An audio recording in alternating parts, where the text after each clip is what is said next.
She helps people. I do the same thing. I just do it on the ground. And you've been with Oprah for a long time. And I think that relationships are difficult. Reason why is because they gathered so much evidence. Was supposedly they gathered so many videos and laptops and also electronic devices. In your head, Oprah Winfrey. Yeah, best friend forever. Yes, Yeah. her man, Stedman Graham, wrote a book called Identity Leadership. Okay. And in the book, he reveals some of his secrets about the 30-year relationship he's had with... This is the funniest thing, guys. You all know Stedman is really big. You mentioned, that you've been with Oprah for a long time now. I met a long time ago. She says this sometime. Girl, let me tell you about the tea. That's spilling all over the place, Oprah Wright, that queen bee of daytime TV who's been living her best life for like forever. Well, honey, her world just got turned upside down, and it's all because of her man. Stedman Graham. Now, Stedman's been by Oprah's side for decades, but he's always been the quiet type, standing in the background, letting his woman shine. But chilly, something's changed. The streets are saying Stedman finally opened his mouth, and what came out has Oprah shook to her core. Y'all ready for this? Because I'm about to serve you the juiciest gossip that's got everyone talking about what could Stedman possibly say that would make the almighty Oprah lose her cool. Trust me, it's going to make your jaw drop. Winfrey. Yeah, best friend forever. Yes, Yeah. her man, Stedman Graham, wrote a book called Identity Leadership. Okay. And in the book, he reveals some of his secrets about the 30-year relationship he's had with Oprah. All right. And in Hollywood, a 30-year relationship, that's like a couple of lifetimes. They're not married. Especially with someone as powerful as Oprah. Yes. So he goes on to say, the thing about our relationship is I want the best for her. So I'm dedicated to her happiness. So that's great for her, and I want her to be the best she can possibly be, and she's done a pretty good job of doing it. Do you hear that, Frank? You hear that? That's how you're supposed to talk to a significant other or a spouse. You want what's best for her. You want her to be happy. That is wonderful, Stedman, but this is so passive-aggressive because then he goes on to say this. Oh. For me, I've been able to find my own happiness. Like, nobody's helping him find his happiness. He's helping Oprah find all hers. He's finding his own happiness. You're reading into that. No. He goes on. For me, I've been able to find my own happiness and develop my own skills, my own talents, my own abilities, and I'm satisfied with that. So the combination, when you have a good partner that's able to self-actualize their potential and you're able to self-actualize yours, 1 and 1 equals about 6. Oh! The only thing you don't see there are the tears on the paper. It sounds like Oprah's absence made him stronger. Or maybe to make him happy, she gets home from her powerful day and looks at him and goes, "You get a BJ." Girl, let me tell you, the tea is so hot it's practically boiling over, so picture this, Stedman.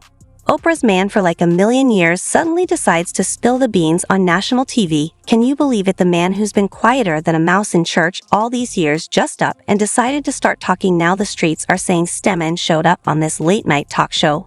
Look all dapper and mysterious. The host starts asking him about his life with Oprah. The usual boring stuff, but then chilly things took a turn. Stedman starts talking about how life with Oprah ain't all it's cracked up to be. He's there cool as a cucumber, telling the whole world that living with Oprah is like being in a circus 24/7. Can you imagine? He's saying stuff like, it's not easy being with someone who's always in the spotlight. Sometimes I feel like I'm just a prop in her show. But when it gets juicier, Stedman starts spilling about how Oprah's always working, always on her phone, always planning the next big thing. He's like, I love her, but sometimes I wonder if she even notices I'm there, girl. I was clutching my pearl. Well, it's knowing how it can empower you and your ideas and where you're going and who you want to become, and not be stuck in just thinking that you're all of that. Right. And you're not, because once you stop playing ball, really not that many people care. Right. So you got to make it work for you, and that's what social media should be doing for everybody, is making it work for you, as opposed to, again, the reverse. So you also wrote Teens Can Make It Happen, 9 Steps to Success. How does the concept of identity differ for this younger demographic? Well, that's a great question. Again, I go back to how we learn. I'm trying to get a 10-year-old, 11-year-old, 12-year-old young person to understand they have 80 years left And if they could take those 80 years and learn how to apply everything to what they love and what they're passionate about, what's meaningful in their life, that they really have an opportunity to improve. I mean, you're going to really be successful if you're a better person today than you were yesterday, and you just keep growing and you're learning and you're a lifelong learner and you're a reader.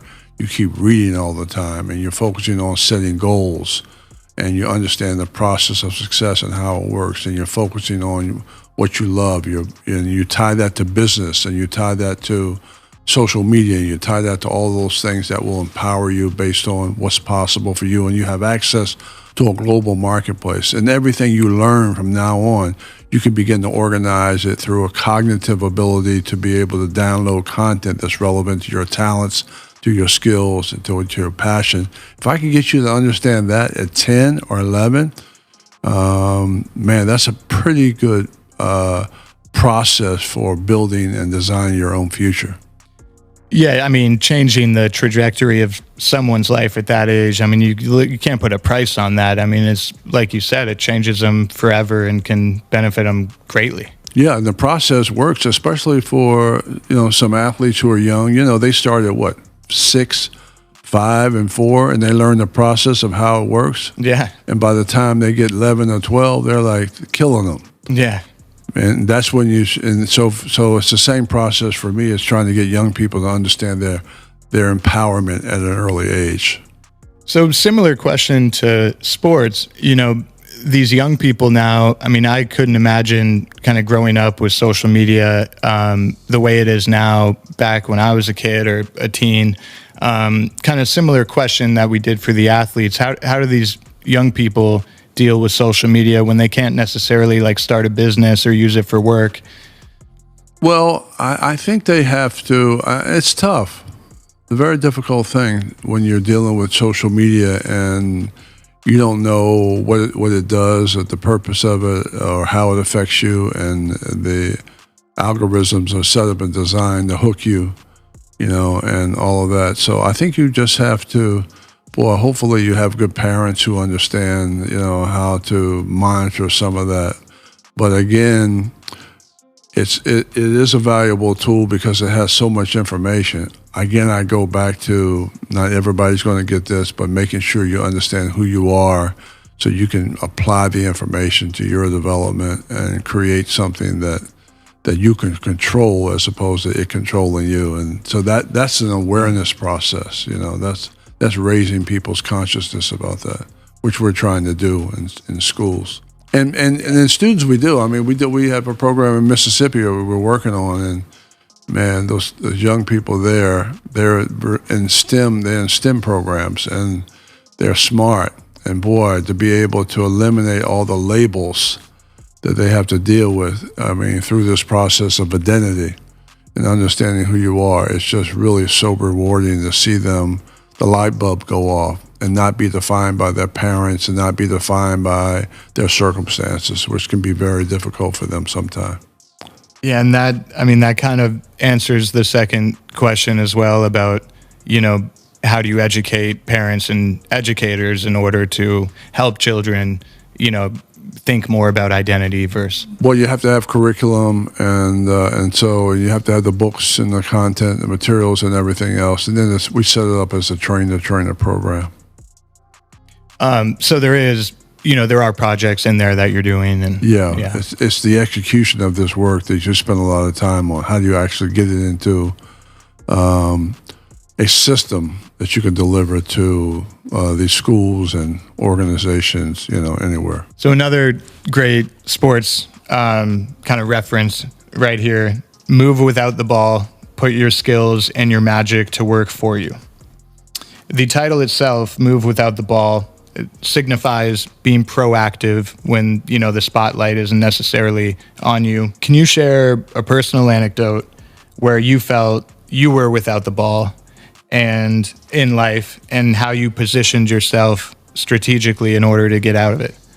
Well, I think when you stop playing, you're, first of all, as a ball player, you're used to people cheering you all the time, and you're spoiled and all of that. And so, man, move without the ball for me it's going into the service, man, and having to clean latrines and, with a toothbrush and all of that, and really getting down and dirty around what life is could be, and what life was at that particular time. So that was Move Without the Ball for me. Move Without the Ball for me was learning business. Move Without the Ball for me was traveling around, seeing the world. And then the beautiful thing about Move Without the Ball is that you know how to move with the ball, but you also know how to move without the ball. And that really has been my life, is learning how to move without the ball, and that without people, clapping and yelling for you because you're making some baskets, but to be able to be good on the court, but also off the court, you're just as good. So that's my hope and dream. I think that's where Kobe was going, He's trying to be just as good off the court as he was on the court in different fields, because he wasn't playing anymore before his unfortunate mishap. So I think that's the key for athletes, because the athletes have it. They have the ability to be able to do that. They can process, they're smart, all of that. I don't know if they have the information a lot of times, but certainly they have the wherewithal to make it happen. And then what's kind of one of the most important ways athletes can maintain a sense of self and maintain a strong identity, while society might only view them through one lens? Being able to take control of their own development, I would say be a reader, be a learner, try to focus on what you're going to do, not while you're playing, but what you're going to do after you stop playing. Have some game plan. So not just have a game plan for being on the court, being on the field, but have some game plan for when it all ends, which is really the key. So you can leverage, there's a word called leverage. You're leveraging the opportunities that you have while you're playing, So to me, that's. Girl, you thought Stedman spilling the tea was wild. Just wait till you hear about Oprah's reaction. The queen of daytime TV ain't known for losing her cool, but honey, this time she went off. Picture this, Oprah's chilling at home, probably sipping on some fancy tea and living her best life. When her phone starts blowing up, everyone and their mama is calling to tell her about Stedman's little chat on national TV. At first, she's like, nah, y'all must be tripping, my Stedman would never. But then she sees the clips, and Chila, that's when the storm hit the streets, saying Oprah lost it, like we've never seen before. We're talking full-on Hollywood. Diva meltdown sources close to her are spilling that she was screaming so loud the neighbors thought World War II had started in her living room. Now, we all know Oprah as this sea-collected queen who's always got it together. But this time, honey, she was throwing things, hussing up a storm, and threatening to end Stedman's whole career. It's like all those years of keeping it cool just exploded at once. Some folks are saying she was yelling stuff like, after all I've done for him, this is how he repays me, and I made him and I can rake him. Girl, can you even imagine Oprah talking like that? It's like seeing your grandma at the club, just doesn't compute. To have process and structure. I have to force myself to do that. You also have to live in the moment. So everybody watching this wants Stedman to tell us about his Oprah.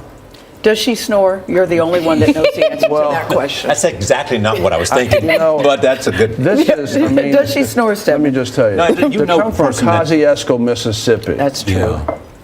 That's been abused as a child. Right. A black woman. Right. Who's now a billionaire. Right. Self-made. Okay. In this country that is socially constructed, not to exactly celebrate your success. Okay. That's a milestone. And to be a woman on top of that. Right. And so, I mean, this is a person who's been #1 for 25 years. Every book that she put on the show has gone to bestseller. She has her own network.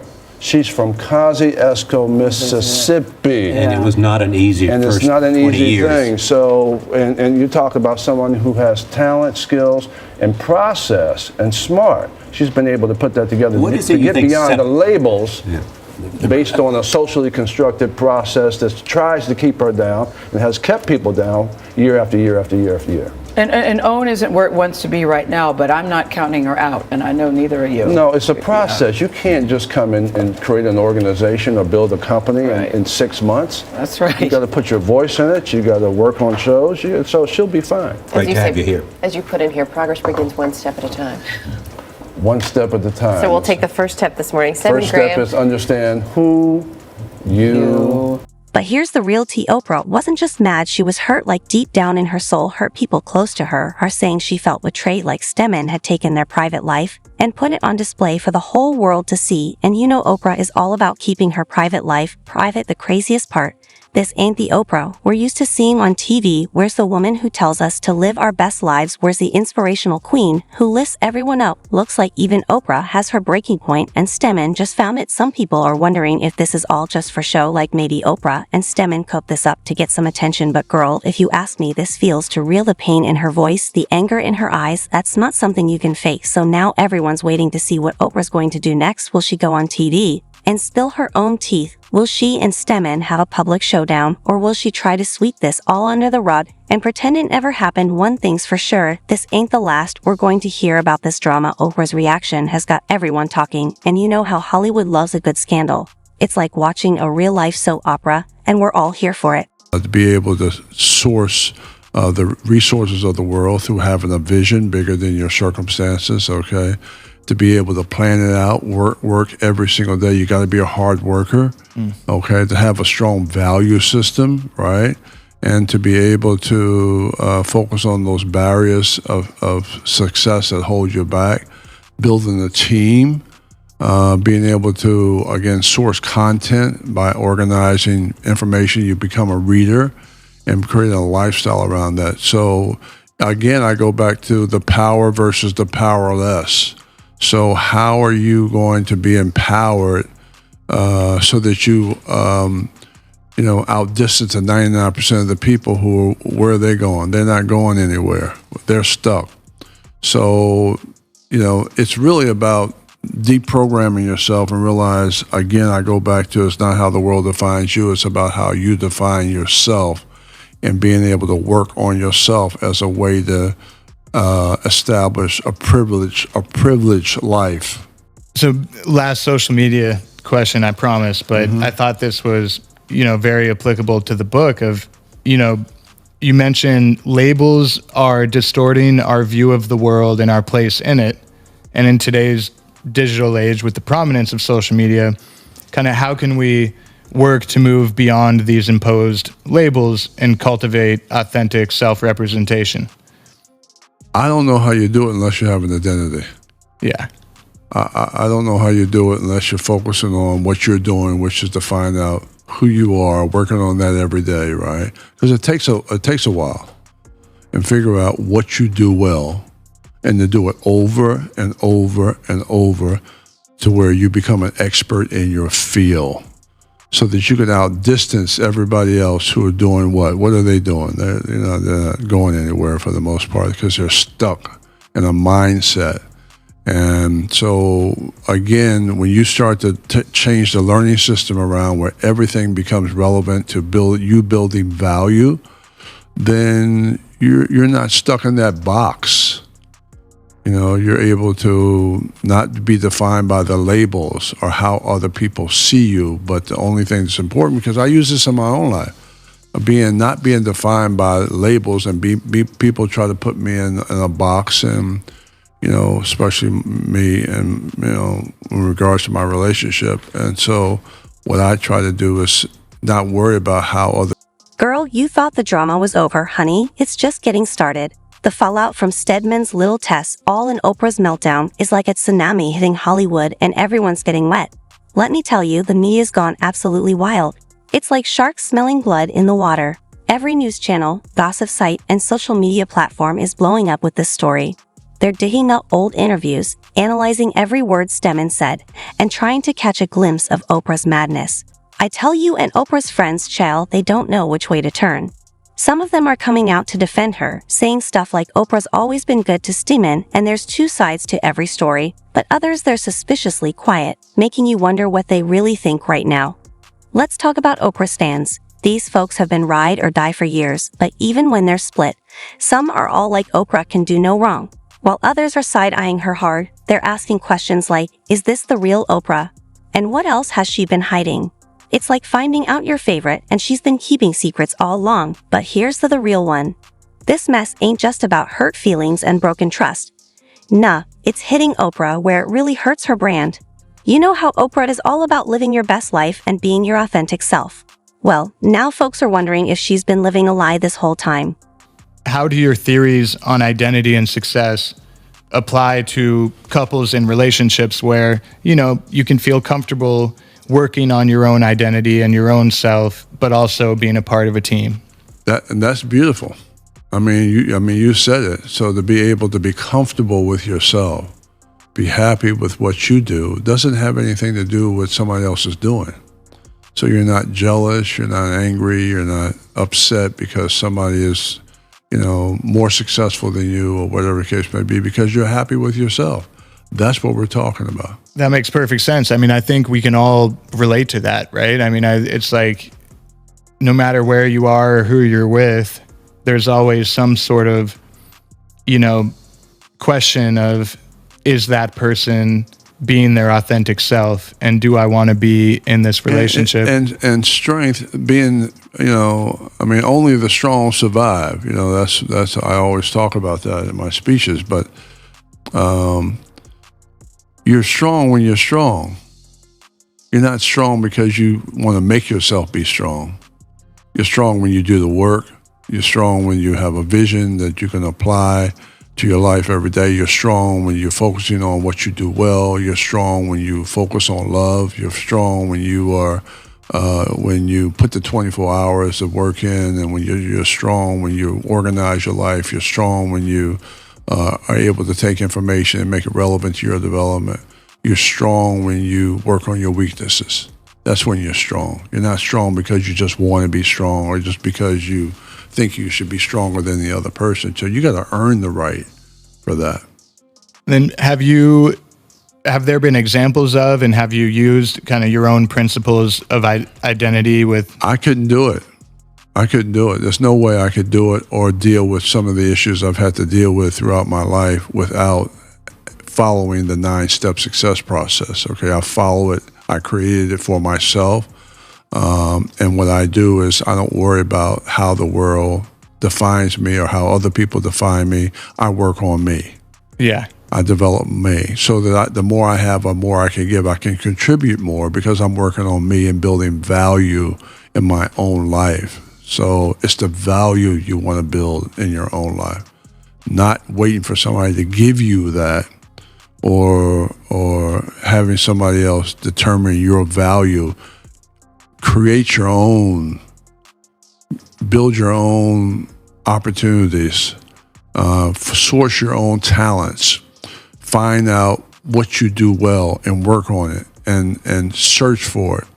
And then what will happen, you'll develop this process for continuous improvement, and you'll improve and you'll grow and you'll develop and you'll build, and you're pretty much, you're not your circumstances, you are your possibilities because of the work that you put in. It's the work that you do when you work on yourself. So we're just trying to change this around so that you begin to understand the importance of you and how you can begin to build. The streets are saying some of Oprah's business partners are getting nervous. They're worried all this drama might rub off on their products. Can you imagine the Oprah seal of approval used to be like striking gold, but now it might be more like fool's gold? And let's not forget about Oprah's TV network girl. They're scrambling like eggs on a hot skillet. They're trying to figure out how to spin this mess into something positive. But honey, that's like trying to put lipstick on a pig ain't going to work. Some folks are even saying this could be the end of Oprah's empire. Can you believe it? The woman who's been on top for decades might come tumbling down because of one man's loose lips.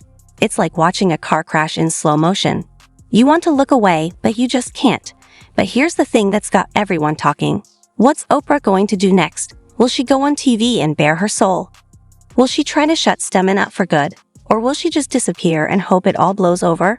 Girl, your guess is as good as mine, but one thing's for sure. This isn't the last we've heard of this drama. And then what do you think is the most understood aspect of the identity teachings? Misunderstood? Yeah. That it's easy. Right. It's an easy process to figure out who you are because it's ongoing. It never ends. You always have to improve it. You always have to, you go one level, another level, another level, another level in that process. So It's not me just saying it. When I just say it, find out what you love. You got to find out what you don't love. You got to find out what you don't want to do. You got to, focus on it. You got to actually do it. You might have to work in it. You have to break the mold. You have to go back to that. You spend years and years, and sometimes, in some cases, you may never find it because you have nobody to actually show you how to actually do it, which is why I do this work, is to show people the process for how it's done so they at least can start. It may take you 15 years to get to the point where you're really happy about the work that you're doing. Right. It would take you a long time because you got to, look at the work that you do. You got to break this stuff down. This stuff is not easy. Nothing easy about that. You got to show up every day. You got to have a routine. You got to go to meetings. You got to be able to, be creative. You got to have a team to do that. A lot of times, you don't have the wherewithal to have all of that. So you got to build up to that. You got to work on a job you might hate. There's a lot of different pieces, and now you got to deal with social media. You got to deal with all the external world. You got to deal with, work-life balance. You got to deal with family. You got to deal with all of that, and you got to be able to balance all of that. And because identity is such a personal, introspective journey, how do you see it functioning in the context of societal changes and society as a whole? It's a lonely place. Because, you got 99% of the people who pretty much don't have one. And, or they don't really understand the value, or they haven't started working on one, I should say.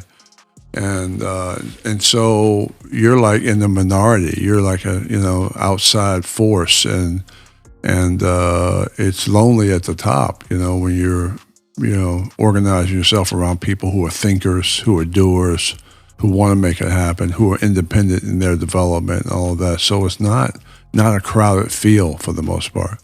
So when you begin to produce and organize your own thoughts, and folks are out there playing softball and hanging out at the beach, and you're working. Yeah. And when are you working? Will Melman, you're working 24/7 every day. Definitely. And you're thinking about it all the time, right? Yeah. And so that's you got to give up a lot. Sometimes you got to give up your friends and folks and all of that, but it's worthwhile because you control your own destiny. You can create your own opportunities. Yeah, and then it, like you said, it creates that feeling of empowerment and confidence and fulfillment. So let's say, maybe you missed that dinner with the folks, but you go the next time and you have more to talk about and you're excited and you show up more positive because you were working on something you loved. Right? There you go. That's it. That's the freedom everybody wants. And everybody, that's why people are working they want to work at home. Because when they got a taste of working at home, this is what it's like. I can work at home. I can go outside. I can take a break. I can, do some of the things I want. And they don't want to go back in the office. Right. So that's the freedom we're talking about, is that we have the ability to be able to decide our own schedule and do some of the things we want to do when we want to do them. And that's the freedom that you get. Now, you're going to work at it. You're going to work for that because you got to eat what you kill. Right. And so that's a whole nother ball game. So you mentioned, that you've been with Oprah for a long time now. Yeah. When did you guys first meet? Wow, we met a long time ago. She says this sometime, and a long time ago. And we met at a charity. I knew her 2 years before we actually started going out. And we met over this gentleman's house named Max Robinson, who was an anchor back in the day. And so, we've been together for a long time. It's been great. I'm so lucky and very fortunate to have a great partner. It's not been easy, which the relationships aren't always easy, but it's been, I'm so grateful and thankful that I have somebody who is just a dynamic and wonderful person and who's extraordinary. That's amazing. That's what we all, wish for and hope for sure, is finding that life partner. And yeah. It's amazing. And she is, I look at what she's done and who she is, and I can't even believe, what she's done, and it just, extraordinary to watch. Larger than life, right? It's incredible mind, beautiful woman. Just, nice to everybody, humble,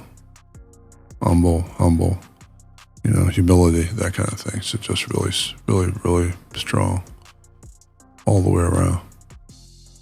Yeah, that's incredible. So I'd be remiss if I didn't ask you about your writing process as an aspiring writer. Do you spend a lot of time on the outline phase? Do you like to just jump into it? What's your writing process? Well, my writing process is I come up with ideas and I write a lot. And then I may come up with an idea, and what I try to do is solve problems through solutions, of course, and through my writing. I'm kind of in the self-help industry. I'm now in the identity industry. So, I do a lot of writing around that and research around that. And then I have someone help me. I can't do all of the writing myself. And so that works out really well. And then you want to build a team, and now I have instructional designers who help and all of that. But basically I drive it for the most part, and drive the content and all of that. Yeah, that's amazing. Yeah. It's, having so many books out and doing it for so long. It's obviously impressive is an understatement, but, it's hard writing a book. Yeah. There's nothing easy about writing a book. So it takes a team of people, and I'm fortunate to have a great agent, and, I've had, great publishers, and a team of folks who help. And so again, it's a process. I can't even believe that I'm still in the game, writing and still speaking. And we just kind of really are just starting. And the identity work, after 30 years of working to try to build this thing, we're just starting to build these systems where we can deliver this content pretty much anywhere in the world. And now we have the internet, which. Girl, you thought the tea was hot before. Let me tell you, it's about to get scorching. Everyone's wondering what's next for Oprah and Stedman. After this mess, are they going to kiss and make up, or is this the end of their fairy tale?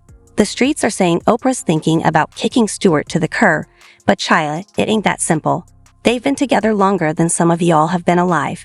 Now let's talk about their careers. Oprah's empire might be shaking, but don't count her out just yet. She's got more lives than a cat, and she's going to find a way to spin this. As for Stedman, who might have just shot himself in the foot, who's going to trust him now that he spilled all this tea? Love these workshops because we could go deeper and dive deeper in the content.